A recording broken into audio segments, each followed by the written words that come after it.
So বন্ধুসকল আপোনালোকে চাব পাৰে BS বডিউছৰ যেটো টিপাৰ বডি ৱৰ্ক 60-70% কমপ্লিট হৈ গৈছে আৰু অলপমান ৱৰ্ক বাকি আছে।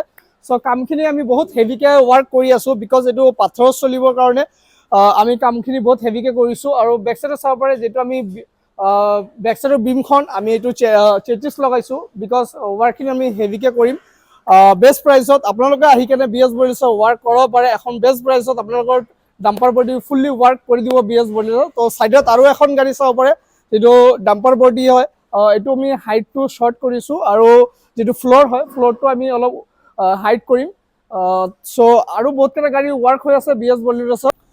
সো আপোনালোকৰ BS বডিউছত আহি কেনে আপোনালোকৰ গাড়ীৰ যেটো কমাৰ্শিয়াল গাড়ী হয় ডাম্পাৰ বডি হয় কাউল ট্ৰাক হয় 1109 হয় কন্টেইনাৰ হয় অল টাইপৰ ৱৰ্ক BS বডিউছত কৰি দিব বেষ্ট প্ৰাইসত। এখন ভাল এখন মেটেৰিয়েল দি ৱৰ্ক কৰাই দিব BS বডিউল আছে। সো এটো ৱৰ্কটো কেনেকৈ লাগিছে মোক আপোনালোকে জনাব।